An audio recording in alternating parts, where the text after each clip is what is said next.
even when I post, I like hesitate before I click the post button because I'm scared like what people will think about it. Yeah, but I also trained a lot of time, and if you trained as much time as I did on juggling, I guarantee you wouldn't be bad. Like, I could probably beat a pro in a round of poker, and that's how the algorithm works sometimes. But over an infinite period of time, it's always in the world championship game, the same like 10 dudes on that poker table every single time. There's a reason for that. Bennett, welcome to Upgrade Thought, man. Thank you. Happy to be here, as per usual. I was about to say, you are giving Jordan Peterson a run for his money in terms of like guest appearances net total. Your Manu's only guest. You're at this point my only guest. You've guested on hundreds of podcasts. well, when you're such an interesting person and have such incredible life experiences, it's hard for podcasters to not, want you as a guest. So, do you feel like you've gotten better the more that you guessed? At guesting? Yeah. I guess. At telling your story, at giving good answers to questions, at being articulate, at communicating, at everything. How has it affected you to have guested on a lot of, because the audience doesn't know this, the four viewers, but we've done a lot of podcasts that will never get posted. So a lot of those are just like me interviewing you, just basically for both of us to practice. So there's probably like at this point like 20 of those just in the files. Plus you've done a bunch with Manu, a bunch that also won't get posted, and a bunch that are beginning to get posted, and then a bunch with me that are going to start getting posted. So you've done a lot, which is what people don't realize. Like, how has that changed you? Yeah, I think I definitely have improved my articulation, although it's hard to say whether that's by virtue of podcasting specifically or just by virtue of I'm actually trying to stop saying and actually be more articulate. So that, I think, was a conscious effort on my part. But the other thing is that, well, do you think it would be different whether it was a podcast or just a discussion? Because I think it sort of depends on the scenario.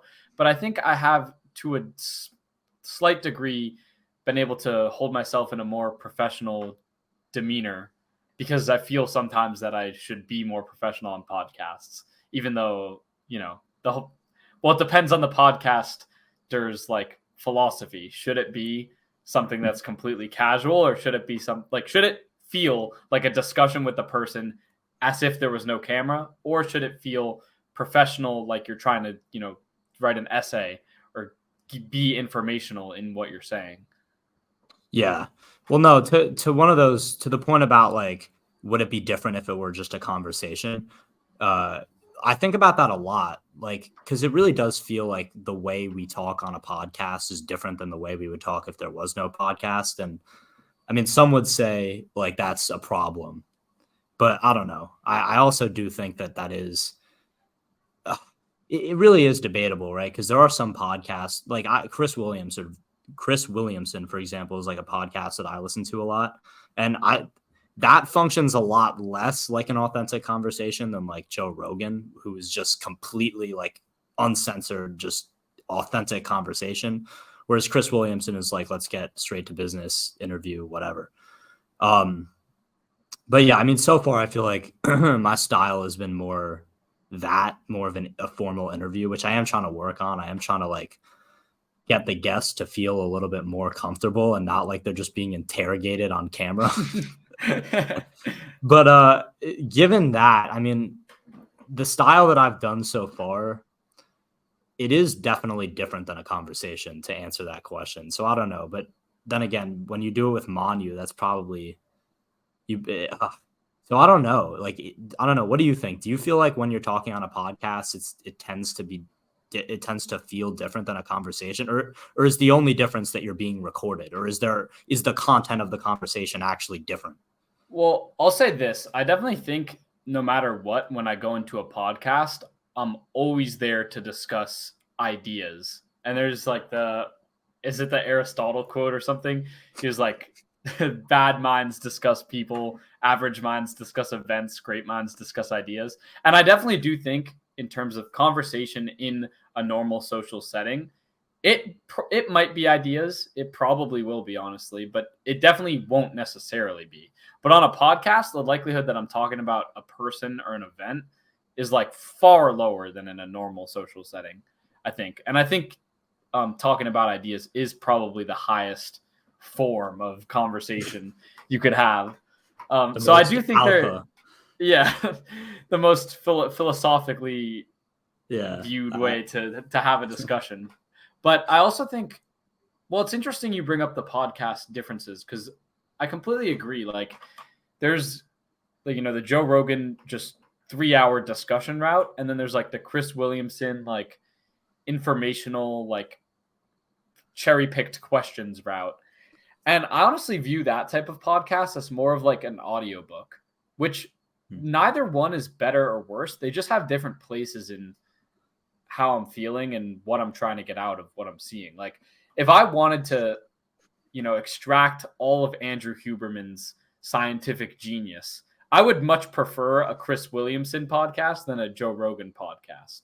You see what I mean? Because I feel more certain that it's going to be like informationally based and a little bit denser. Yeah. So well, you prefer a 1-second TikTok. yeah. I mean, I would only watch that if it has GTA footage with the captions. But I mean, other than that, yeah. Yeah, it is crazy because now that I'm doing I used to only listen to podcasts to, either extract information or just listen to an entertaining conversation. But now I'm starting to like study them more and actually, try to take notes as a fellow podcast host. And it's like, there are endless styles. There are so many different styles. And like Rogan and Chris Williamson, like those are two big ones, but it barely scratches the surface of like ways you could go. And they all work. Like, they all work. There are people who have done successful podcasts doing so many different things. So it's like, first of all, it makes things incredibly confusing for me in terms of like, well, what do I do with this? What should I do? I have no idea. Yeah, but it's also liberating because I can basically do whatever I want at the same time. And you can't tell me, well, this is the wrong approach. Well, because there's 50 people who did it and succeeded. And then if I do your approach, there's also 50 people who did it and succeeded. So, yeah. Well, I like to draw this to an analogy that, like, whenever so Manu and I box, and he always like, I always ask him, because he's definitely way more knowledgeable about the sport than I am. Like, he's been watching it for years. I like just kind of got into it. And I always ask him like, oh, is this like, is this move like a thing? Like, I'll do something and I'll be like, oh, can I do this? Or is this like not good? And he'll be like, nothing is or isn't a thing. It's just what works. Like, does it work? Okay, then it's a thing. So I'm like, what's really interesting too is both of us, I mean, we still suck, but to a degree have started to develop our own styles in fighting. And it's so weird because no one told us to do stuff differently, or to, position your shoulder a certain way, or to throw the two when something happens. But both of us just naturally branched out into different styles. And it's just so strange how that happens. And it's what he says, like, neither person is correct or incorrect. Like, Floyd Mayweather, the way he fights is entirely different than the way, well, maybe I shouldn't draw an analogy to Mike Tyson. They're in completely different weight classes. But even people within the same weight class have completely different fighting styles, and both have been world champions. Like, there's no one thing that is the best thing. It has to be on your strengths and what you naturally fall into, I think. Well, then I think the question just becomes, what leads people to develop their authentic style? What do you think? I think when you do something and it feels natural, like, there's sometimes just a feeling natural element that I don't know how to explain exactly. It's just like you do it and you're able to work with it well. Like, I think, yeah. Well, and there's also like there has to be a pattern recognition element. Whereas like because when I'm thinking about basketball while you were talking about boxing, like if there's a particular move or like fake that just tended to work, I would just naturally start doing it more. yeah, You kind of just, you can't even help it. Your brain just starts latching on to the things that work and kind of shying away from the things that don't, which can be a curse sometimes too. Because sometimes you might do the right thing and it doesn't work, and you might do the wrong thing and it does work, yeah, like I yeah, might put out a garbage clip on TikTok that randomly does well, or I'm sure you can probably relate to this because you actually have TikTok, you yeah. actually have TikTok clips that have done well. But I'm sure like you could put out a bad TikTok clip or like whatever, a mediocre TikTok clip, and it just randomly does extremely well. And then like a great TikTok clip, and it just, you're like, all right, well, no attention here, you know? Yeah. Yeah, I definitely like to test it multiple times before I, fully go and say, yeah, this isn't going to work. Mm-hmm. But yeah, the basketball analogy is good because it has I like the style thing comparing that to like James Harden, like has his own, Euro like thing. Like every basketball player has a different thing. And like no one guy is like, nope, Mm-hmm. that's how you need to play basketball. Like it's not like that. It's like everyone It's not has like their way anybody, of playing. yeah. It's not like anybody told James Harden as an 8-year-old. So here's how you're going to Yeah. be great. You're going to Yeah. master the Euro step and the step back. Yeah. Like, surely that wasn't what happened. Like, he just developed it because that's what he just naturally He did. fell And into it. Yeah. yeah, it just happened to start working. And then he just got better at it by like doing it more against more and more experienced and effective defenders. And it continued to work, I guess. Yeah. Yeah. So you're one of the most ambitious and driven people that I know. What have you been working on recently? Well, first of all, I appreciate that. Second of all, so I always have a lot of simultaneous, projects going on. The one I'm most excited about right now is my juggling ball company, which has been an annoying process, but I'm finally like, I got the manufacturer that I want. I got the logo that I want, and he's working on the things, and he's going to send me the samples very soon. Once they're like all printed and embossed, and we'll see which ball I like the most. And then from there, I'm gonna have my website up and be in touch with the fulfillment service, and we're gonna be ready to launch like the first. I think the minimum order is like 500. So this is gonna be the first time I actually take a real risk, I'd say, in when it comes to like business, because I have enough where I can manage that risk even if I make no sales, but still like that is a pretty big chunk for me. Um, and so I'm excited. I'm really excited about that. Do you want to talk about that, or should I go to the other things I'm thinking about? Well, no, I have a couple of questions. I mean, the first thing that jumps out is like, I feel like a lot of people our age think about starting a business as like some, fantastical fantasy that they have about 20 years in the future when they're whatever, they've made tons of money. But like, your whole thing is like, no, you can just do it. Like, what would you say to someone who's like our age who wants to start a business, but they just have no clue, like, because I feel like this is most people, right? They want to work for themselves, or a lot of people at least want to work for themselves. They want to start a business. They want to own a business, a successful business. But like, they're like, what the hell do I do? What would you say to someone like that? So I would start by finding the thing that you're naturally good at compared to other people. So for me, it was juggling. And I think for a lot of people who are younger, I think I really like thinking of it in this framework. I like to think of it like, what could I practically do that really like I would be better at than an adult? And like another example of that is just technology. Like most kids are just better than adults at technology, and that's something that you don't even need your college degree to be better at than them. You just are better at that because you've had it growing up, and your parents probably didn't.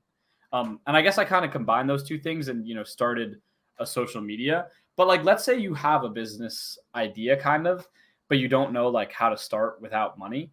My viewpoint is that you should start by advertising it and get people into a waiting list. So set up an email list and get people to put their emails and say, oh, I have this idea. Like, just advertise the thing as if it already exists and be like, oh, and we're going to be dropping it. The first blah, blah, blah people to sign up will be able to get early access.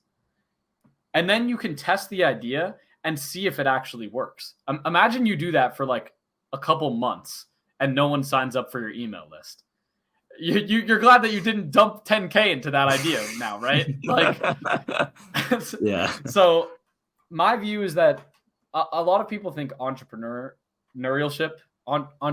is very risky, but I think it's like anything. You can take the risks as calculated as you want to be. And before I ever, decide to make those decisions where I put down a lot of money, I first give myself some proof of concept that what I'm going to be able to put the risk into first is going to be able to make a return. I don't just, dump 10K into an idea because it seemed cool. Like, how are you handling because I have to ask, this is a question that I would ask.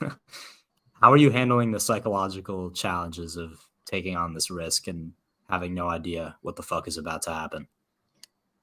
Well, yeah. So step one is it's an amount of money I can lose. So just to be completely open, I've probably made close to like $7,000 by now from all my juggling. And the initial investment, thank you. The initial investment for this is probably going to be it was like $120. Probably overall, it's going to be less than $1,000. So worst case scenario, I lose 1/7 of what I have, which isn't terrible. And again, I offset the risk with the fact that I have pretty good proof of concept because people have DM'd me and asked me, what balls should I use? And I'll be like, oh, I'm coming out with my own soon. And they'll say, oh, I can't wait. Let me know when they're finally released. And I've also done a lot of looking into business and, how to create good offers, sales, how to design a good website. I have some experience with in the past. So I'm offsetting the, calculated risk with the making sure. I like this quote, Alex Hormozy. Yeah, I don't know if it's from him actually, but I definitely heard him say it. It might be originated from someone else though. But it's like, money is made with lots of risk with little amounts of money. Money is maintained with little amounts of risk with lots of money. So I'm not, betting everything on something. I'm betting an amount that I can handle on something. Mm-hmm. And if that is to take off, the highest it could go is 100, 1,000, 10,000 times. The lowest it can go is 0. So if it's an amount of money that I can lose, because it can't go more than it can't go into the negatives. I can't lose with this strategy more than I spend. So at the very least, at the worst case scenario, I'll lose an amount of money I can handle. Best case scenario, I make back way more, Mm-hmm. Yeah, I feel like it's funny you bring up Alex Hormozy because as you were talking about kind of down regulating the stress that you feel about the risk, you were sort of talking about, or correct me if I'm saying this wrong, but it sounds like you're saying that you're using evidence of your competence, whatever, to kind of down regulate how stressed you feel about the risk because you know that you've stacked proof, right? What's the confidence quote that he has? It's an undeniable stack of proof that you are who you say you are. Yeah. It's not a shouting affirmations in the mirror. It's having an undeniable. Yeah, that's how you build. Yeah, his quote is like that. You build confidence not by shouting affirmations in the mirror, but by building an undeniable stack of proof that you are who you say you are. It sounds like you're kind of doing that, right? Yeah. Has that helped? Because now you have evidence that this could go well. It could go very well because you have the DMs, you have the TikTok explosion that happened these last couple months. You just hit 100K on Instagram. Congratulations. Yeah. Thank you. So you're stacking the proof, and has it helped? Yeah. Do you feel more confident? 100%. And on top of I also should mention this. On top of the DMs that I got, I also took polls on Instagram. And I already got on one of the initial polls when I had 20K followers and asked if I came out with a ball, would you get it? Yes, no. 40 people on that poll said yes. So, I mean, probably not all of them would follow through, but there's some clear interest, you know?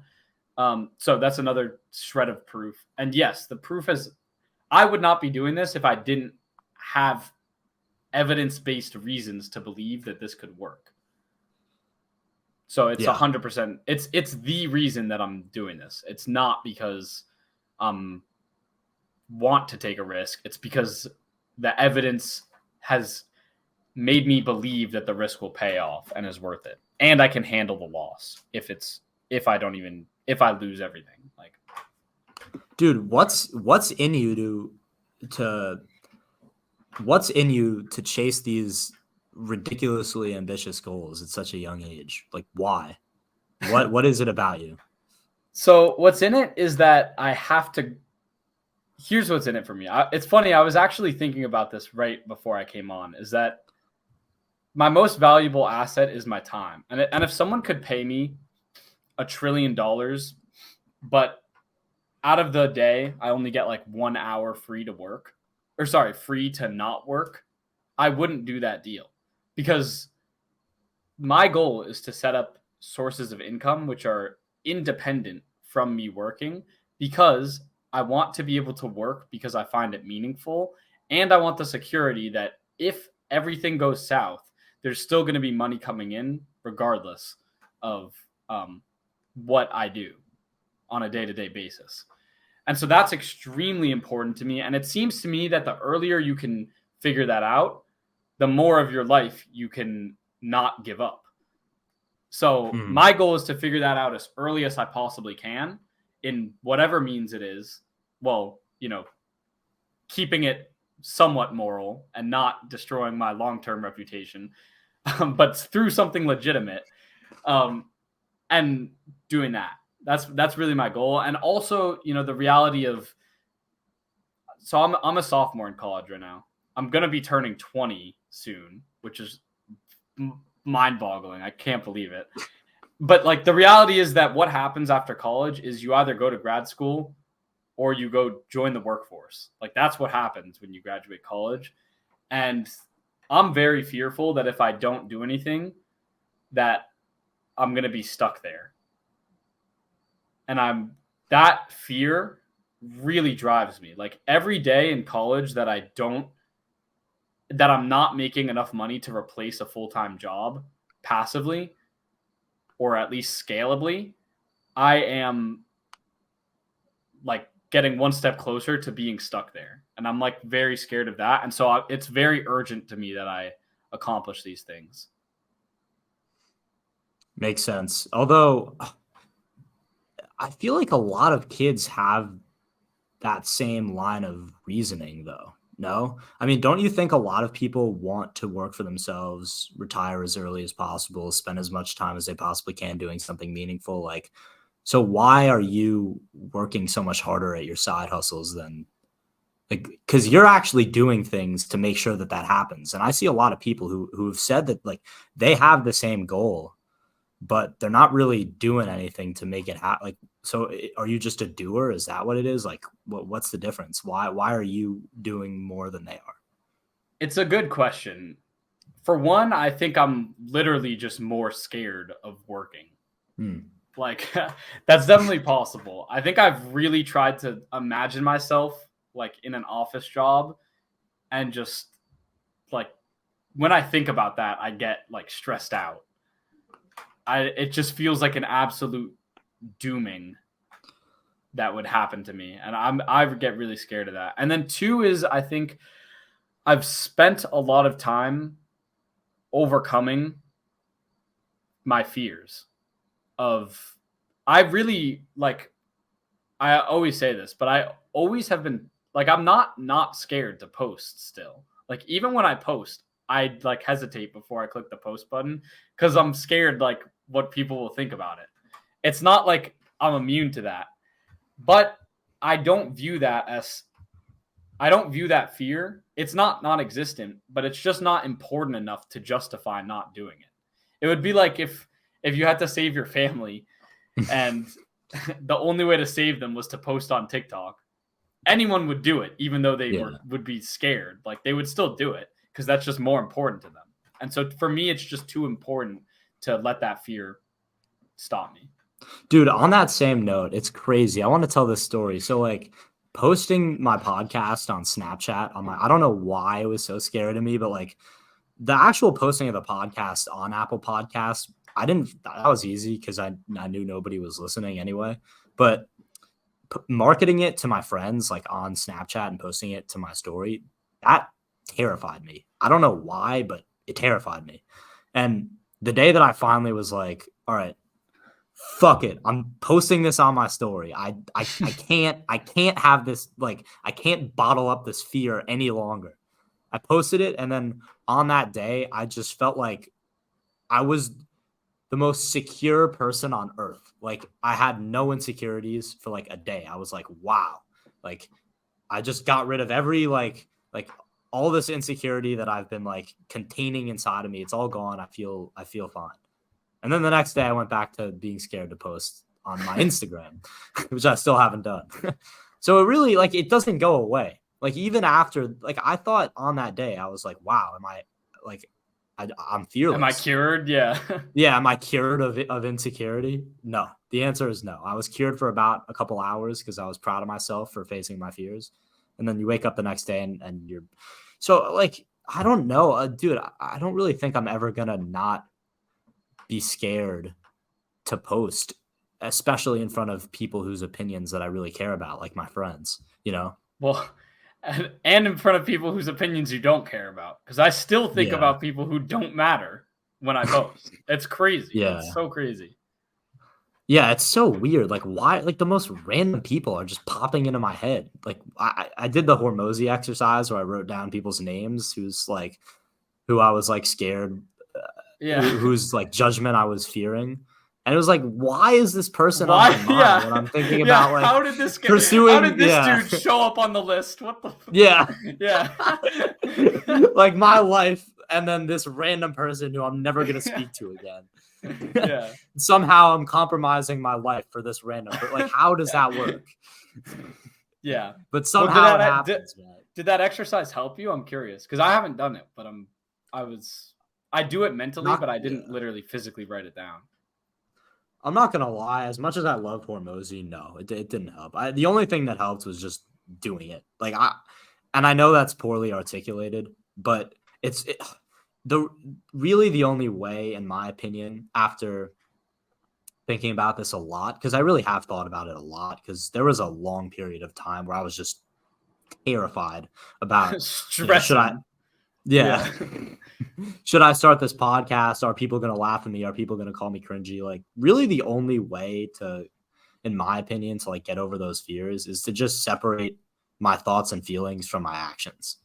Because I can think and feel whatever I want, but as long as it doesn't change my behavior, then it doesn't really matter. You know, I don't know if that mindset would work for anyone else or for everyone else, but for me, that's what works. And it's also what makes the most sense because, again, going back to sports, when I look at the best athletes, I know they're nervous. Like, the best example of this was Kyle Guy. He played for Virginia, and I remember he got fouled. This is the semifinals March Madness game, I think, or maybe it was the Final Four, I'm pretty sure. A couple of years ago, he gets fouled. They're down 2. He gets fouled shooting a 3. So he has 3 free throws with like no time left on the clock, basically. So if he makes all 3, they're basically going to win.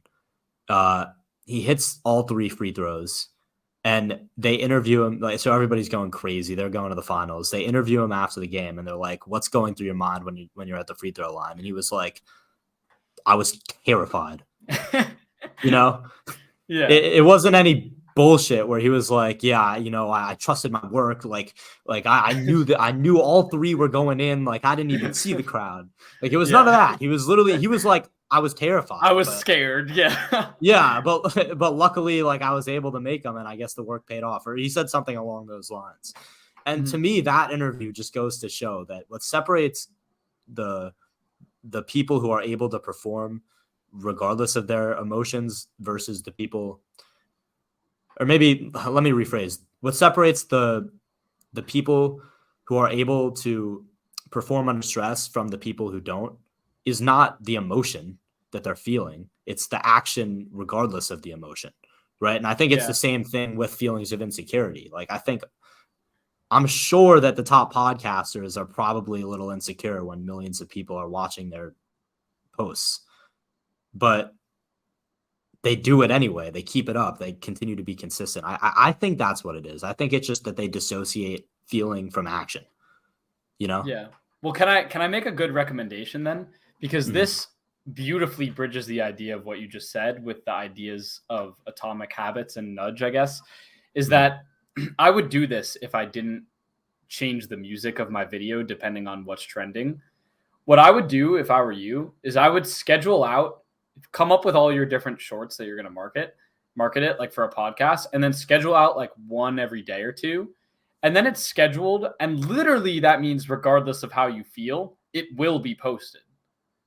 You know what I mean? The only way you could stop it would be by taking action because inaction is the most common thing. What you'd have to do to prevent it from being posted if you felt insecure that day is go into the scheduler and cancel it from being scheduled. Like, that's a lot more difficult than doing nothing. So you redesign your environment. So you redesign your environment to make the bad habit as difficult as possible. Like, you want I remember in the book, dude, have you read Atomic Habits, first of all, or is this just your like? Okay. No, it's my version that you told me about. In the book, he talks about friction, which is the amount of like how hard it is for you for basically it's basically what stands in between you and you doing the thing that you want to do or that you don't want to do. Completion, right? So, of the action. Yeah. Right now, there's a lot of friction between me and getting a drink of water because I forgot a water bottle, my dumbass. So I'm sitting in the studio. There's no water anywhere, right? So in order for me to get water, I'd have to pause the podcast, get up, go drop the keys off at the front desk of the library, go to the water fountain, get a sip of, like, you get the point. That is high friction. So I'm not getting water right now, no matter how fucking thirsty I feel. Yeah. So and when you have a water bottle. All right, fuck you, man. But so it sounds like you're saying try to kind of engineer friction between the bad habit, which is, shying away from posting it, right? Or not posting it, inaction being a habit, right? Yeah. Create as much friction as you possibly can, right? Mm-hmm. And I view it as like, the most likely thing for a human to do is not take action and be lazy. So if you can set it up for your post to only happen if you don't do anything, then the post will happen. Yeah. So, and even though I don't actually schedule my posts usually, because I like to change the music or edit some minute things depending on, if someone commented something recently, I might change what I post. But in my mind, I have like a couple videos in advance and I have a general schedule of what's posting. And what's nice about that is I can just like when someone in real life says something about my juggling thing, like they're like, oh, like I saw your post today. That was funny. And I can look at it and be like, oh yeah, like, yeah. Cause like that video might've been recorded like a month ago. And like, I didn't even really remember about it. And when I post it, I sort of try to just, be like, oh, this is the video to post today, post. And I don't really think about exactly the video and its contents. And then when someone comes to me and they're like, oh, I really enjoyed that. Or like, even like, oh, that was kind of weird. I can like mentally dissociate the video from it. Cause I'm like, oh yeah, no, that probably was a weird video on the channel that happened to be posted on this date. Like, it's not like I didn't feel as much personal connection to the video when it was like recorded a month or two in the past and I didn't even personally take that much action to post it. You know what I mean? Interesting. Yeah. So what else? I know we kind of got sidetracked, but I think that was an interesting conversation. But what else absolutely. What else have you been working on? Another thing I'm very excited about actually is I got someone who DM'd me asking for a juggling lesson, like a one-on-one juggling, like virtual Zoom juggling lesson, and help starting his social media.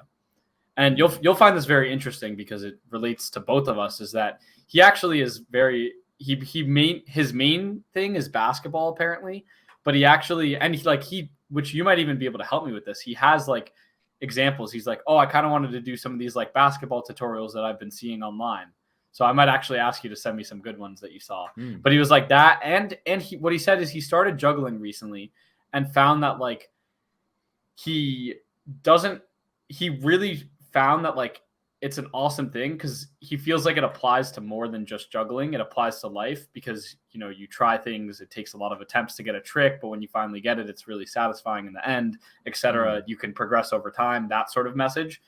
And he says he wants to actually take social media and actually start to get serious with it. Like he doesn't really know how to post, how to do anything. And he wants to get off the ground and ideally take it really seriously. And what really spoke to me about this guy is he said he's working a job right now that he doesn't really like and would want to quit and be eventually like long-term be able to make a full-time income from social media and just posting videos, just inspiring people really. And I was like, wow. Cause like this guy's got his head in the same place as me. Like, dude, he hit up the right guy. That's yeah, exactly. Exactly. So, and well, it's a perfect match because also I've sort of wanted to do the entertainment niche can be profitable, but the helping other people grow, whatever it is, if you're helping them grow their business, their social media, except whatever it is, that is a much more, that's a much better niche to go into. And so I've really actually wanted to extend, my knowledge of and skills and expertise with juggling to my, I wouldn't say expertise, but at least knowledge with social media. And finally someone reached out like asking for something like that. So hopefully I'm going to plan together like a coach, like I guess a coaching program or like a training program where I'm going to help him out with that. So that's a really exciting thing for me. I'm also going to be able to charge like, it's also going to be like, if he goes through with it, it will be like a consistent income for me. I mean, granted, it will be consistent work as well, but I really want the experience and the testimonial. And then longer term, I can start trying to make that training or that coaching service more of a passive source. But right now, that's an opportunity I've been really excited about. And I hope he takes me up on it because I think it would be really cool to help people with that. And I think I'd be good enough at it. And I think it would be giving him great results as well. So this might be a kind of unfair question, but what excites you the most about that opportunity? Because you hit on a bunch of things, but I want to know which one is like, that's the most exciting thing to me. What excites me? So this is what excites me. It excites me, my curiosity to see if I can actually get results for this person. I'm actually very curious to see, because there's also been sort of an ongoing debate I've had in my head and with my family and with some friends of like, well, do I just have a knack for social media, or is it like a studyable, reproducible thing? And I'm in the camp that like, obviously, because I don't want to just say I got lucky, that it's a reproducible, studyable thing. But I believe that based on a statistical question of, how long did you get people to watch? Did you write a good hook? All of these sort of criteria. But other people have thought, this is more just, you're just good at juggling, because this guy's also not really that good at juggling yet. And he wants to post, his progressions too and stuff like that. And I'm like, look, I think even though you're like, you're not starting with a big amount of skill, I think that we can take this without that mattering. And I'm actually curious to see if I can get him results. I know for sure that whatever happens, I will be able to help him become better at juggling and make videos that are of higher quality. But I'm curious to see if I'll actually be able to, at least get him results that I've gotten, or at least similar to mine within the same time period, if he works as hard as I did on it. Yeah. Can you talk about that more? Like because you went into it a little bit, but what are the sort of arguments for why social media might be more luck-based versus skill-based, and kind of how well do you know the algorithm? Because this is something that I know that you've thought about this a lot. Can you go a little bit more in depth into like, well, why first of all, why do you think that it's studyable and something that can be developed and skill based? Okay, sure. So first of all, well, one reason I think it's skill based is because everything is skill based. So like any activity you do, like in life, is going to be based on like you can get better at it. Like when people are like, "Oh, well, you're just naturally a good juggler." Yeah, but I also trained a lot of time, and if you trained as much time as I did on juggling, I guarantee you wouldn't be bad. Like you might not be where I am, but I guarantee you won't suck. Like it's just not possible. And the other case study that sort of made me believe it more is Mr. Beast, because he's been doing YouTube for literally like forever. And just every time he made a video, he would just try to improve it in some substantial way. And he studied the analytics that he got on videos. When did people drop off? What happened to watch time? Could I improve the watch time by adding subtitles, maybe by changing the camera, having an A camera and a B camera, and switching the angles so the attention doesn't get lost? And there's a lot of those things that he explained that I'm like, wow, like this is a lot deeper than just getting lucky.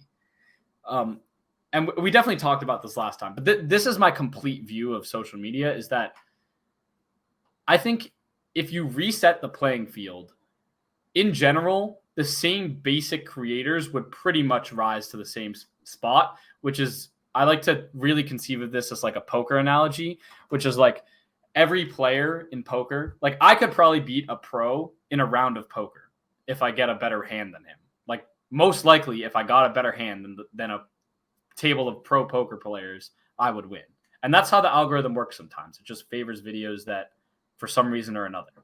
But over an infinite period of time, it's always in the world championship game, the same like 10 dudes on that poker table every single time. There's a reason for that.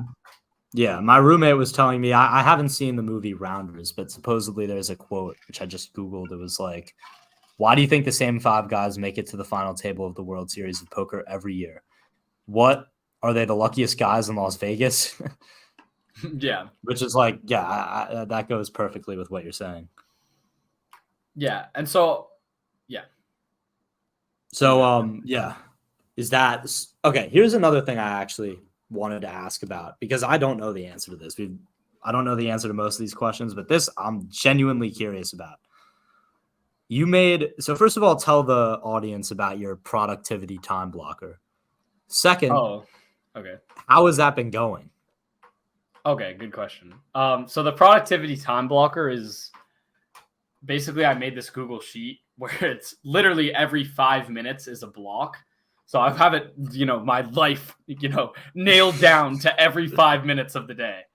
And the goal was to basically see where are my actual hours going in the day. Because I think it was like I got back to my dorm after a night and I was like, dude, where the fuck did my day go?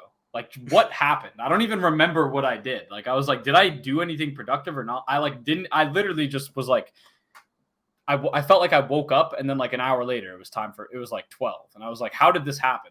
Where did my time go? So I'm like, you know what? I'm going to figure out where my time went. Like, I need to actually know the answer to this. So what I did was I made a spreadsheet where you can place in every 5-minute block of the entire 24-hour day. So I don't know how many blocks that is, like 12 times, whatever. It's blocked off, and you can put there, what you're going to do every single day. And so that way and you can mark it with different activities. So that way I could see what activity I'm doing and for how long. And then it auto calculates like how many hours a week is spent doing that thing. So like you might do sleep 8 hours a night from 12 to 8 a.m. and then all 7 days of the week. And then it'll calculate 56 in hours spent sleeping. And same with like hours spent training, hours spent in class, hours spent in transportation, etc. In terms of how am I sticking to it? So an interesting thing happened recently where after reading Matthew Walker's Why We Sleep, I decided to change the way I view sleep.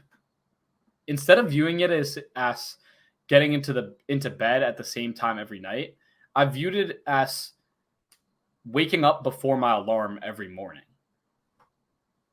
which is I don't really hear people ever trying that strategy. And it's actually been working really well for me because, well, one is it's weird because if you just think before you go to sleep about trying to wake up before your alarm, there actually is a higher chance that I end up waking up before my alarm, which is a weird thing that happens. But two is you set yourself into an actual natural rhythm because you're always going to wake up before your alarm is meant to go off. But that has, pushed sort of my day back because I had it starting at 8 before. So sometimes my day starts a little bit later or earlier, like it sort of fluctuates a bit. But I would say in general, I do actually stick to the time block pretty consistently. What has allowed you to do that? Because for me, it's been a little bit harder. And well, my hunch is that I was a little overly ambitious with my schedule. Trying to set aside 40 hours a week to schoolwork has not worked out the way that I planned. But aside from that obvious difference, like why do you think it's been able to work so well for you? I think it's worked well. Well, yeah. One, because I'm not pushing myself to my absolute limits. I think I have time blocked like 40 to 50 hours plus maybe a week of time doesn't have a dedicated activity. Now, that time isn't not productive. I will usually spend that time working on, Flyjuggler business stuff type videos or working any of my other side hustles. That's where I'll dedicate that time, or just reading. It's either reading or side hustle or getting ahead on schoolwork. And no, I actually did time block that for its own thing. So yeah, really just those are for that. So I think that's the main reason I was able to stick to it. But also it's because I set up things that I would basically otherwise do. Like I knew I knew it's not like I needed to put there that I'm going to work out for an hour that day. I was going to do that, but I just wanted to know where the time was going. I didn't add things that I wasn't already going to do unless I just determined that there was something extra that I needed to do to accomplish some goal or another. Yeah, for me, it's worked. I might be a little too harsh on myself because it has worked decently well. It's just that there are oftentimes things come up, which then makes me feel like I need to supplement that spreadsheet with just Google Calendar. So I'm kind of working with like two schedules.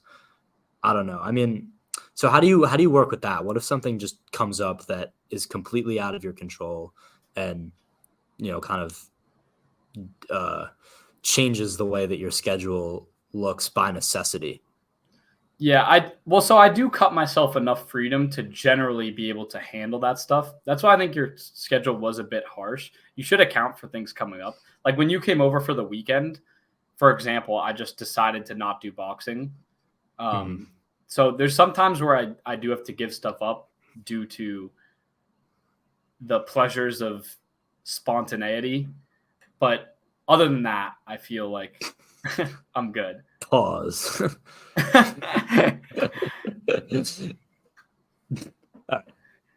It's important to be spontaneous. It's important to be spontaneous. Gotcha. Sometimes. Yeah, no, for sure. Yeah, no, I remember when I visited you guys at Cornell for the weekend, that just completely, it just changed the way my whole week looked. It completely reorganized everything. So yeah, I guess that's the lesson here, which is like design your schedule to optimize not just time management, but also flexibility with time management. Would you say that's true? Yeah. Well, I like to view it like this: is me and Manu would have conversations, and I wouldn't plan for enough time as long as it would go, and then my whole schedule would get out of whack. So this is what I said. I said, look, you're starting your podcast thing anyway. How about every week for 3 hours, we dedicate a block of time where we can talk about anything we want. So there's complete freedom in it, but it's during this time right here. Does that sound fair? And that's like the best of both worlds, because then you get to order the chaos, basically, is the way I view it. Like you get to schedule out the whatever it is that you're going to do that might go however it goes. Makes sense. Yeah. And how has that been going? The one like the long conversation a week. Yeah, making that change where it's like, because theoretically it's great, but like how does it actually? Because now that you've tried it, like how has it actually worked in practice? Setting aside time to do I that. think it's been. I think he. I hope he would also agree. I think he would that it's been an overall big positive because first of all, what's really nice is our conversations never feel rushed anymore. That's an awesome benefit because you can really just because at any time you want to talk about something, you can really dive deep without being like, all right, last point, and then I actually have to go. Like, actually, this time, like, you know what I mean? It's just such a like, you really can just sit and listen to the full thing of what he has to say, and he can listen to the full thing of what I have to say, and we can take it wherever we want. So that's really beautiful. Yeah. Yeah, dude, one of the things that he's like opened my eyes to and that I've been thinking about a lot, like this has been on my mind is sometimes, especially the conversations that like I know you two are having that I want to have as well, like the more deep conversations about ideas, going back to what you were saying at the beginning, is like those conversations often take like an hour, hour and a half to really pick up, which you don't have when you're sitting at the lunch table in the dining hall. You know, that's like a quick 20 minutes and then you got to dip. So I could see why that would work well. And that's also like, that's something I've been thinking about with my podcast too. Cause on the one hand, especially at this stage, like nobody wants to listen to me talk for 3 hours.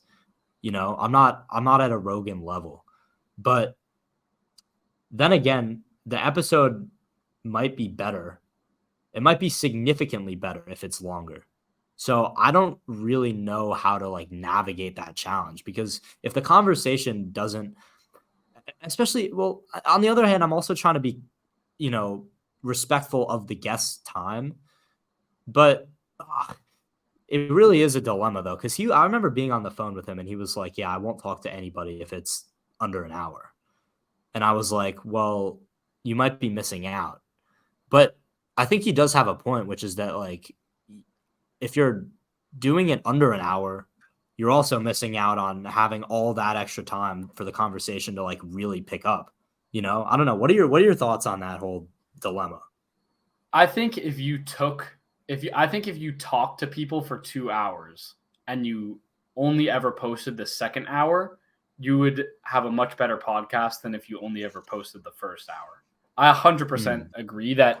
And even it's crazy because I'm obviously extremely comfortable with Manu. And even when I do the podcast with him, I feel like I don't really settle into like the good part of the discussions literally until like 45 minutes into the discussion. That's when I feel like I'm really like, it's really actually starting. So I would recommend you email and you be like, maybe you say, here's how I do my podcast. I set aside 3 hours to talk, but I want to respect your time. If you only have an hour, I'm okay with doing that. But I like to have this genuine discussion where we can talk until we can get into like the deep parts of all of our ideas and just let the conversation go until we're like out of mental capacity. Like, yeah, why do you think that is? Why does it take so long to warm people up and get their ideas to like really flow? What are your thoughts? You don't need to be right. I want to hear like what your guess is. Well, I think for first things first, there's inertia. There's just like the same way you warm up for a sport, you have to warm up for a discussion. And two, I think people are focused on making a good impression, and that guard doesn't drop until you have just spent enough time with someone. Like that guard will not just drop until the person forgets that they were trying to do that. And it might take until like the first 30 minutes, the first 45 minutes for that person to be like, oh yeah, like we actually can just get caught up in discussion. And I forgot about the fact that I was supposed to look good to all the people listening to this podcast. Like, yeah, no, I mean, podcasts aside, just in terms of conversation, because this is a skill that's like, this is not something that's only needed for a podcast host. Like any person who wants to make friends needs to learn how to like kind of crack into people and get them to open up. like, I wonder what the keys are to developing that skill. I really wonder. I mean, do you have any thoughts there? That's a really good question. I wish I was, and we should both honestly practice this, but I wish I was definitely better at getting people to open up first thing. If you open up first, the likelihood that the person you're talking to will open up, I'm sure increases. And the other thing I'm sure helps is complimenting. We talked. What was it? We talked about this a bit the other time. I watched a video about like he was sort of breaking down Rogan's like social skills. Oh, is it Charisma on Command? Yeah, Charisma on Command. Yeah, I know that guy. Yeah. He was breaking down like Rogan's social skills, and he was like, Rogan starts every episode with a compliment. And now whenever I listen to Rogan, it literally every time he has a new compliment for every single person. Like for Chris Williamson, it was like, you are one of the best listeners there is. And then for Jordan Peterson, he was complimenting him on like how hard he was working to like go on all these tours and like continue to speak in front of like thousands and thousands of people on a nightly basis.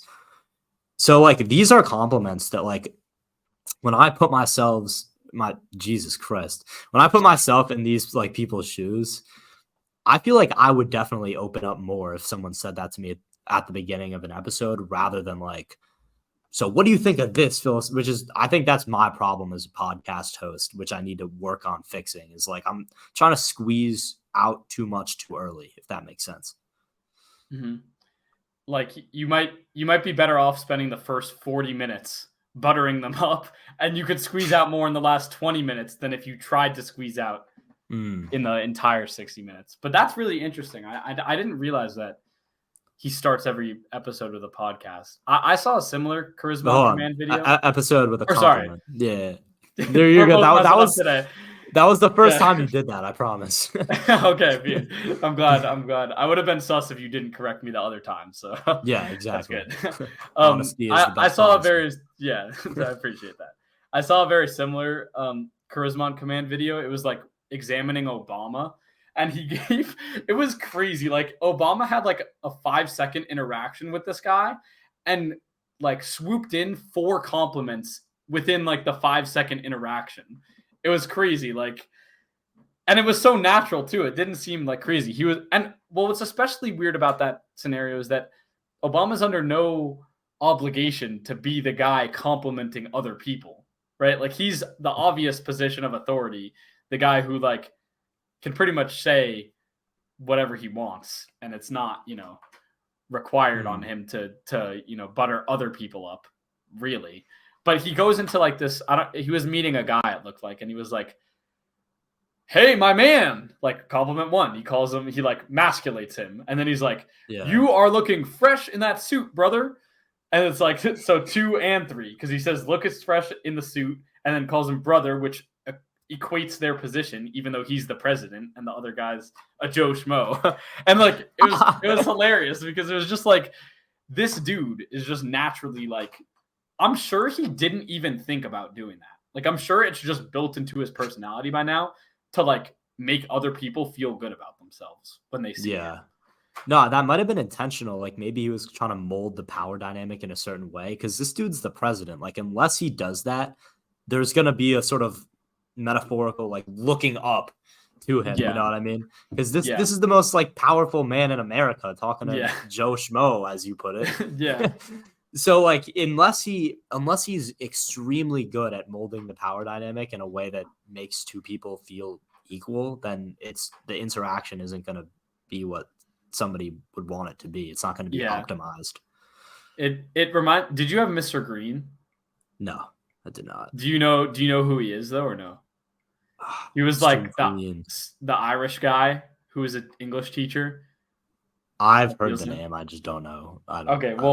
One thing about him, first of all, his ethos is the exact same as that Obama clip where it was just like perfect back-to-back compliments. But I noticed another thing he always did was for like the male students, he would always be like, if you said something that was good, he'd be like, "Mighty man, Bennett." Like he would always say things that are like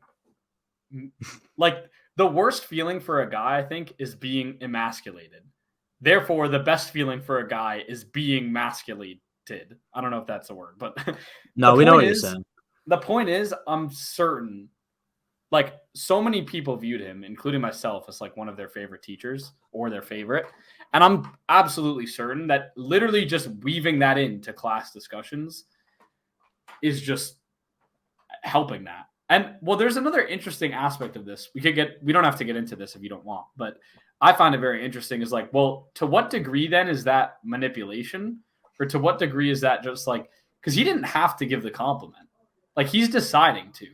And he's doing it with the knowledge that I'm sure he's doing it knowing that that will improve how he's perceived. Is it manipulative? I don't know. It's because it's something I've been thinking of myself when I'm like, oh, wait, all I have to do is compliment the person. But then I'm like, okay, well, I'm just complimenting them so they will think I'm like nicer. Wait, that's kind of messed up. Like, well, okay. Like, I'm not going to lie. I have not given this enough thought to speak intelligently about it on a podcast. But what I will say is that if he's trying to make you feel more comfortable to speak more intelligently in the class, then what would be the problem with that? Like, how is that manipulative? Well, that doesn't directly, though. He could have said, though, like, oh, that comment absolutely relates to the book. But he says something more like, mighty man Bennett. That's exactly, you know what I mean? Like, specifically is like, well, and I don't, intuitively, I actually don't feel like I have a problem with it. But rationally, I'm like, well, wait, like, is that okay? Or like, should I go, like, when I'm meeting someone new when I'm meeting someone for the next time, like, let's say it's a guy, and like, let's say he doesn't look specifically masculine, like, should I say something like that? Because I'm sure Mr. Green wasn't like, oh wow, this kid's muscular and, you know, has a chiseled jawline, like, when he was saying that. Yeah. Well, I don't know. I mean, to be honest, the route that I sort of wanted to take in regards to the whole complimenting thing to make people feel more comfortable is more like, I feel like complimenting people is a skill. Like, why does it feel so unnatural for me to compliment someone? That's a good. I'm happy to take it this route as well. Yeah, we were talking about this. I wanted to talk to you more about this. We talked about it very briefly the other day, I think, when I was with you in person at Cornell. But like, what are your thoughts? Why is it so hard for me to like, dude? Because it's hard for me to compliment people. It just feels weird. I know. I don't know. What's even weirder is people also find it hard to take compliments. It's such a weird thing, right? Like, yeah, that should be a thing that people are like, if you get complimented, you should be like, oh yeah, like, thank you. And if you give a compliment, it should be like, you want to give that compliment. But, well, I also talked to Manu about this, and his perspective I thought was insightful, is that he feels the exact same cringe you're talking about when he has to give, or like when he feels the urge to give a compliment. But he says, you know what, like, I don't care. I like sometimes, well, it depends on what it is. But like, if it's something that he actually feels strongly about, that a behavior that he wants to really encourage, say, like, I'm sure if someone like spoke up at like in an argument and they were the minority opinion, but decided to speak up anyway, I'm sure that's like a thing that Manu would find very like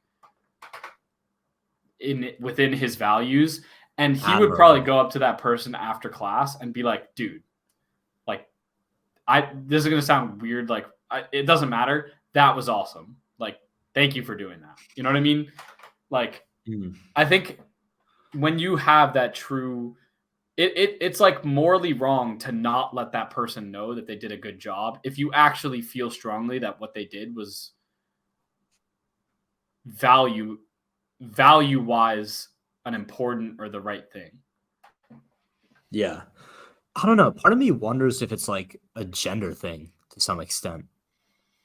Like, is it harder is it like viewed as less masculine to be complimenting someone? I don't know. Does that have an effect? Is it like a cultural norm?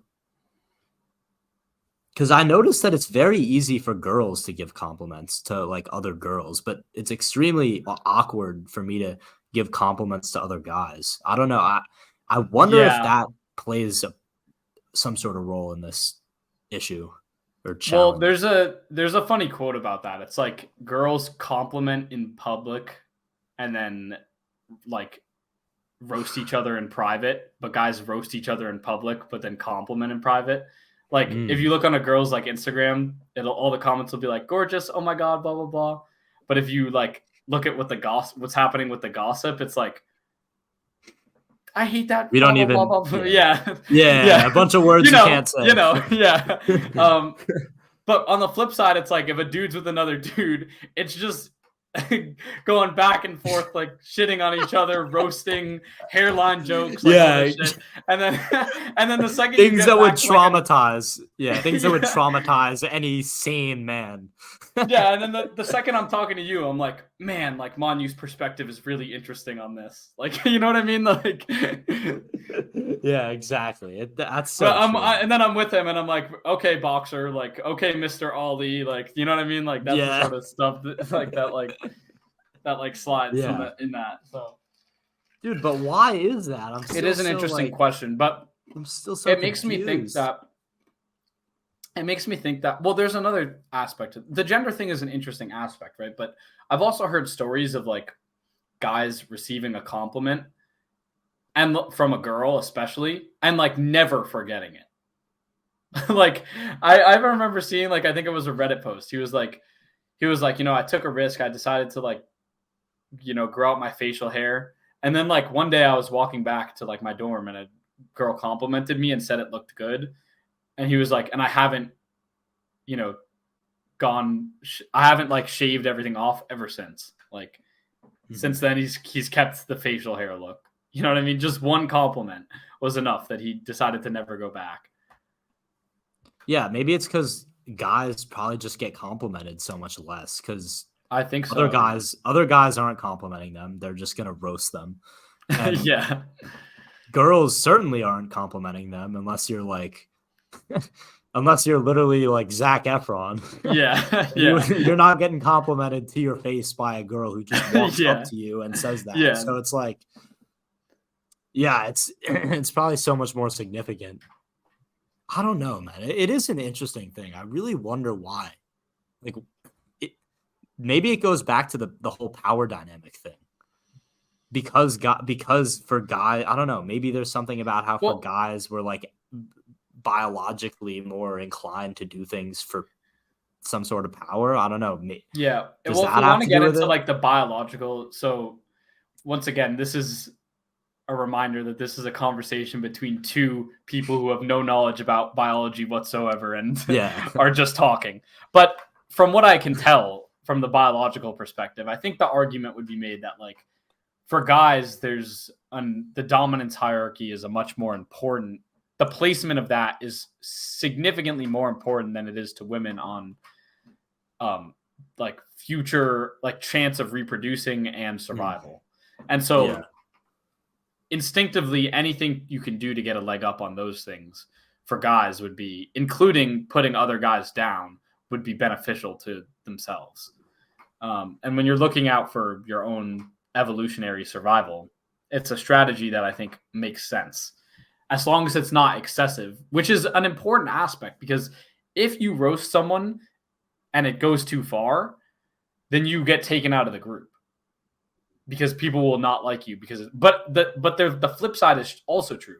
If you don't roast, you also will just be like ostracized for like not playing into the jokes and trying to stop all the like, well, I guess they call it like fair. I guess you would call it like fair play or like the just like roughhousing or horsing around or whatever it is. Yeah.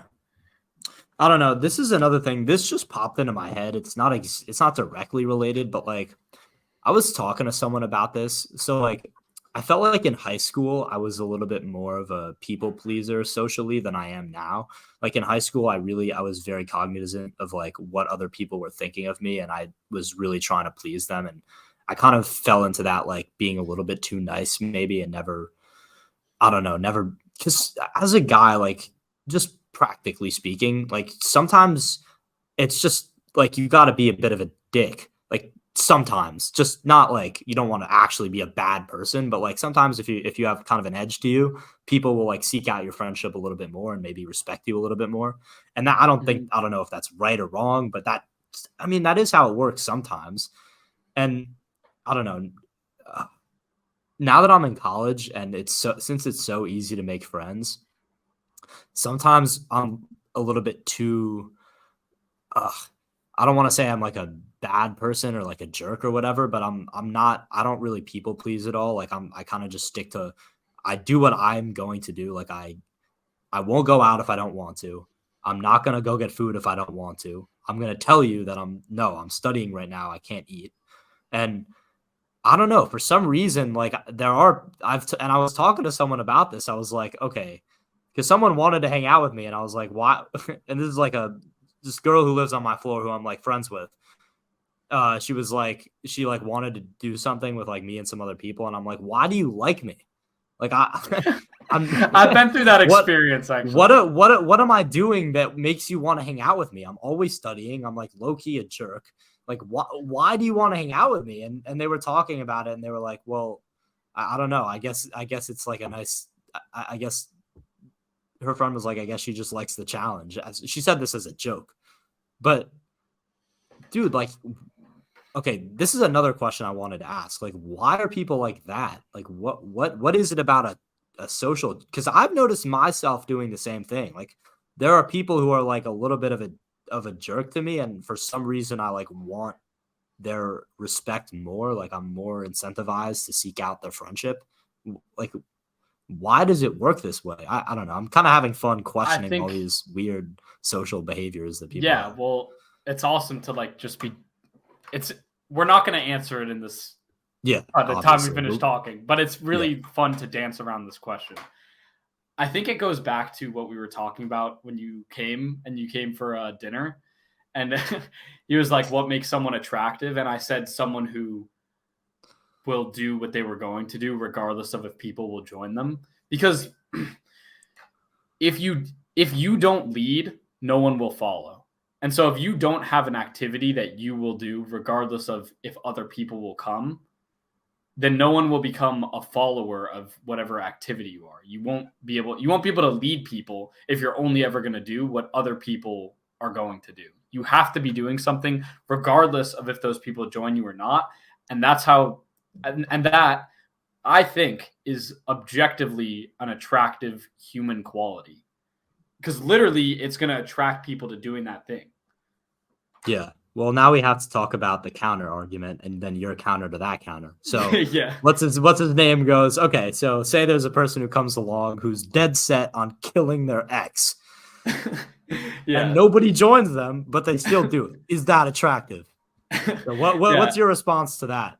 My response is, okay, I was trying to be general. But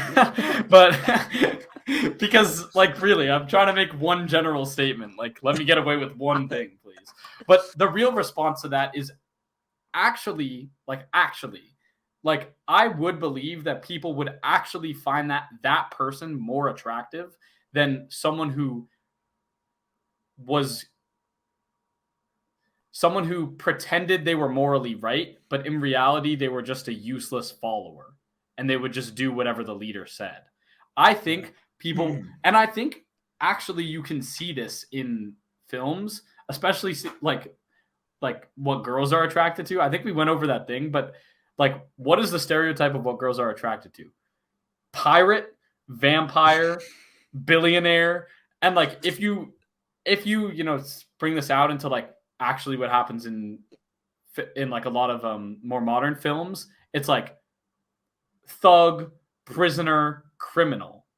Like, these are the actual people that women are often attracted to in films. Wait, hold on. Literally doing things that are morally wrong. Like, yeah, was that in Billion Wicked Thoughts, or was that in the pirate, vampire? Yeah, where are these archetypes coming from? Billion Wicked Thoughts, yeah. Oh, right. Yeah, that's okay. We're not going to talk about the book right now, but yeah, for the people listening, I gotta read that. Yeah, That is one of the most interesting concepts probably ever for a book. Like, we got to read this book, dude. Yeah, I know. I agree. But yeah, it's definitely a little bit dark, but it's fascinating concepts. But that's on the that type of note, I book mean, to read just because it's interesting. yeah, For no other facts. societal importance. Like, it's just interesting. Yeah. Yeah. Dude, you've been reading a lot recently. Like, I so have I been think reading you a lot. started reading over the summer, basically. Like, you had never really read books like consistently until the summer. Is that true? Mm-hmm. What? So you're what, like 6 months into reading pretty consistently at this point? Yeah. Maybe a little less, something Yeah. like that. Yeah, What I are what's suppose. Yeah. what is the effect that it has had on you? What have you learned? Not from each book individually, but just generally speaking, what is this habit? How does this habit change how you think and how you Well, feel and how you behave? the effect is just more information. The reason I switched from not reading to reading is because I realized that I sort of had this pseudo philosophy that before, that the most important thing is like physical, strength, which I think sort of just came from my ideas of masculinity and dominance and that sort of thing. And then I realized that the true separator is not physical strength. It's just education. Like, it's just knowledge, strategy, education, intelligence. Like, these are really what's now is going to actually separate you from winning or losing. And I couldn't stand that there was this much. Every time someone has information that you don't have, they have an advantage over you in some way. And there's tons and tons of information that you can get for like $15 per book of like 300 pages worth of information that can reduce the disadvantage that you have. So that's why I decided to do this. I was like, especially even when we would go to that business section in the library, I and was every just time I about to would bring look at this it, up. every time I look at it, and I'm like, if I knew everything in all these books, like, another way I like to think about it, but let me finish that. Yeah, if I knew everything that was like this shelf, like if I bought the whole shelf, it might cost like $10,000, like the cost of all the books. The value of all the books on those shelves is like millions to billions of dollars. I guarantee you, the value you would get of information is worth significantly more. And there were two main examples that actually really changed my view on this. One is my boxing coach in last year was explaining how he's like a boxing coach, but he also pretty much is just like a life coach. And he was explaining how he read this book with regards to like his of trying to, be able to make more money from what he's doing. And he bought this book. It was like more expensive than usual. It was like $90 or something. And I was like, damn, what did you learn from that? And he was like, oh yeah, it's helped me made like an extra $30,000 in the past year or two. And I was like, what is the ROI on that? Like, I don't know. I forgot what it was about. It might have been about, negotiation, like how to ask for a raise or whatever it is. But there was a pretty clear, like, okay, well, he literally just learned more information and directly made more money. The $90 investment was clearly worth it. And the other thing that changed my mind on this too is Alex Hormozy talked about, it's called the ignorance debt. And this is, I'm going to say this to you as if you've never heard this exercise, because if you haven't, this is kind of funny, but it's also true, is that, like, think of how much money you're making right now. Like, let's say you were to do a side hustle, work a job, you maybe could make like $50K a year, right? So what this guy did, okay, so let's say $50K a year. What this guy did on the board is he wrote down the number 1 million and then subtracted 50,000 and then wrote down 950,000. And he was like, this is how much you're paying every year for not knowing how to make $1 million. So in terms of opportunity cost, the knowledge that you aren't acquiring right now is literally like costing you a lot of money. And when I viewed it that way, I was like, shit, okay, whether I want to read or not doesn't matter. Like, it literally doesn't matter. I have to do this. Well, does it matter in terms of which book you choose, though? Because I feel like I can intake more information when I'm interested than when I'm not interested. Well, it does matter, yes. But it matters, it matters that you're able to intake the information. Well, there's also another discussion around, does it have to be reading? Yeah. I don't think the answer to that is necessarily yes. I just think reading is the most organized version of whatever it is. But I watch all of Alex Hormozi's videos too for the value it gives me and because I'm interested and because I learn. Like, it doesn't have to come from the book, but I also read the books. So yeah, it's interesting that you bring that up because one of the things that I was thinking about today is like, what is the utility of listening to podcasts? Because I'm like big on podcasts, but like I often don't feel like I'm really learning. I mean, for me to listen to a podcast and really learn a lot about a concept or information that I didn't really know about before, it's like pretty difficult to do that. Like I'd have to really like sit down and listen to the podcast and like take notes and look up all the words that I don't know. So a lot of the podcasts that I end up listening to are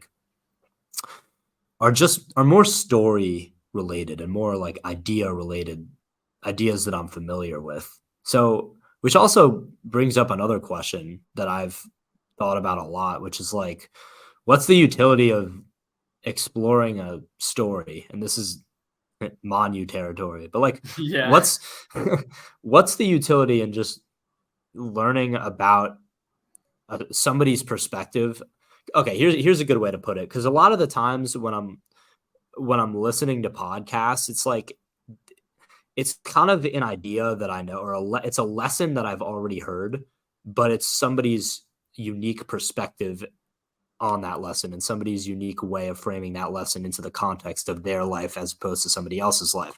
Like two people might both be talking about the value of perseverance, right? We all know that perseverance is valuable. Doesn't take a rocket scientist to know that. But hearing it in the context of like Macklemore's story of overcoming addiction versus like Chris Williamson's story and finding his clique and getting away from the like party animals that he was hanging out with on Love Island, like those are two completely different frameworks and ways to view the same lesson, so it's, but anyway, my whole point is that like there are so many, I view reading and podcasts as both like independently valuable, and it's just kind of like, how do you choose to supplement what, you know what I mean? But you can't, I don't know, in my ideal way of educating myself, I feel like I can't really have one without the other. I don't know. What are your whole thoughts on like how you balance these? I think something that's definitely true is that, so podcast is like more discussion, right? And reading is more in like a one-on-one, just information transfer. I believe that you need to discuss it's more important to phrase in your own words what you got out of what you read than it is to read. And that's why I've been focusing a lot of part of my goals recently have been to improve at communicating and educating myself and thinking. And I've dedicated a significant amount of time of that to just discussion. Like the time I'm doing now, the time I do with Manu, like all of that time I decide to schedule in to facilitate my goals because I believe the discussion, I also put in like 30 minutes of writing a day writing or talking a day where I'll like often sum up the works that I've read or ideas I've been thinking through. And it's because I think that is an extremely important part of it. So that is a good question. Like having both mediums, both podcasts and reading are both important. I think though you need to be saying stuff yourself. which is why I think discussion is high.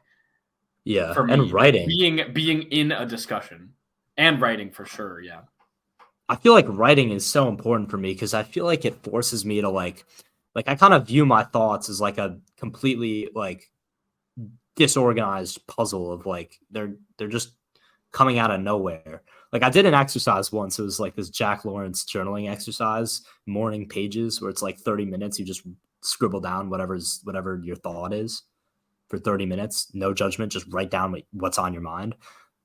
And when I was done, I looked at it and I'm like, this is the most like random puzzle of thoughts that are just like all over the place, have no relation to each other. Like I'll spend like a sentence on one thing and then like completely change to another topic, and it's like all over the place, just because I don't know if that's just my ADD or that's just the texture of all of our minds and we're just not self-aware enough to notice it. Could be a combination of both. But anyway, dude, talking, but also writing, I feel like it helps me organize those thoughts and kind of put them together in a way, especially like this, because I know this is getting posted. So it puts pressure on me to kind of formulate what I'm saying in a logical way and in a way that makes sense, which is why I agree so much that part of your education and your journey to learn more needs to be rephrasing things and organizing them, because there's a process that takes place when you're communicating, whether that be writing or talking. And it's the process of like selecting the most relevant thoughts and kind of ordering them in a way and crafting an idea in a way that makes sense and that somebody can receive in their own terms. Like I need to not only organize my thoughts in a logical way possible, put them together into a sentence or an argument or an idea or whatever, this long dragged out point that I'm making, but I need to put it together in a way that not only makes sense to people in general, but makes sense to the person that's listening to me. You know what I mean? So there's a lot that goes into that, and there's a lot of processes that happen there, and that is a skill, man. It is hard to do. It is hard to do what I'm describing. And I think that's why so many people struggle to be articulate, because they have I know the smartest people who do so well in school, but they're not good speakers, because I think it's because they have so many brilliant thoughts in their head, but they struggle to like put them together. Like no matter how smart your thoughts are, no matter what's going on up here, it's like, it takes time to organize that into an idea that's like, digestible to someone. Yeah. Well, and the hardest part about it, especially in a discussion, is you literally have to do it in real time. Like the difference between a discussion and an essay is like, I can sit there for hours and decide what I want to write for my topic sentence, which is a whole nother thing. It's like, I've noticed that people tend to be much better writers than speakers, Yeah. Like I feel like most smart people can write a good book, but there are a lot of people who like have written really good books that I've really enjoyed. And then I listen to them on a podcast and I'm like, damn, like this is disappointing. Yeah. No, I've definitely, sad, I agree with that. Yeah. And well, the other thing is too, you can just delete anytime you realized it wasn't logical, you can just delete it and not publish that version. You can't do that on a podcast. Yeah. If only, man. If only I could delete some of the shit that I've said, both on the podcasts and all. What a pleasant way of life that would be. What a power that would be. But yeah, no, exactly. I agree, and I wish so. I didn't understand the importance of doing this until it was articulated. Until I watched a video of a kid asking Jordan Peterson how he's so articulate. The kid was literally like, I would be extremely successful if I was half as articulate as you. How can I be more articulate? Okay. And he was like, read a lot and write. He was like, maybe you could set aside 15 minutes every day to write, and that will make you more articulate than anything. And the reason is, and he's right when he says that the liberal arts schools do a terrible job at marketing this fact, but it's the reason that you write essays is to practice turning your thoughts, is to practice learning how to think effectively, because you're practicing taking your thoughts, which everyone has those scattered ideas around everywhere, and actually formulating it into a cohesive thing. Yeah. And that's like probably in life one of the most effective skills you will pick up. And the fact that that's poorly marketed when it's like, oh, well, what's the point of an education? Or it's like, well, what's the point of writing this essay? It's like, well, because it's about a policy memo. Like, no, it's not. Like, it's not just about a policy memo. Like, this is not what it's just about. It's about learning to organize your ideas. Yeah. So that also is a reason that I decided to do the writing, because I think it's an important requirement, whether you want to, do something for school or just be educated in general. You have to do that. Yeah. And also not just organizing them, but also pruning them. It's also like, you got to have kind of a filter of like which thought is worth putting out there, which thought is worth including in this idea, and which one, maybe it's smart, but it's going to interrupt the, conciseness of this idea. But hey, great conversation. Wish my computer wasn't low, but dude, I think that was great.